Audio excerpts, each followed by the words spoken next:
अस्सलाम वालेकुम जनाब। मैं मेरी छोटी जी दुकान है सब्जी की, तो मैनू ना बीमार हो गया था, मैं डेंगू की शिकायत हो गई थी और थोड़े बहुते पैसे सानू दवाइयां दुइयां के लागे ने, तो बाकी जी सब्जी बची थी दुकान से, जगदों दुकान आगे खोली सब्जी खराब हो गई थी, वो सुट्टी है। हूँ मेरा कोई इन्ना पहुँच नहीं कि मैं सब्जी लिया सका, लिहाजा अल्लाह वास्ते तुम कोई मदद कर दो जिन्ना मैं दाल दरिया मेरा गुजर जाए। सर मेरे छोटे छोटे बच्चे ने, तो घर भी किराए का, तो दुकान भी किराए की है, तो लिहाजा बड़ी परेशानी है सर। मैं बेरोज़गार हाँ भैन जी, कोई आसरा नज़र नहीं आ रहा, लिहाजा मदद की जाए। मैं बहुत परेशान हाँ भैन जी, छोटे छोटे बच्चे ने खा लिया।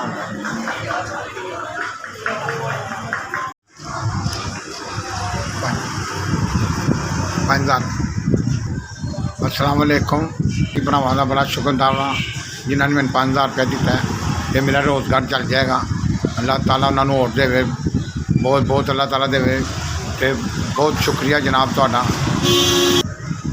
अल्लाह भरावां नूं अल्लाह ताला उन्होंने बच्चों को सलामत रखे, तंदुरुस्ती देवे। जिन्होंने मेरी हेल्प की है अल्लाह ताला उन्होंने बच्चों की, उन्होंने माँ बाप की खैर करे। अल्लाह ताला उन्होंने बहुत टेढ़े सारी दौलत देवे। अल्लाह ताला उन्होंने खुश रखे, कभी किसी का मुताज ना रखे। अल्लाह ताला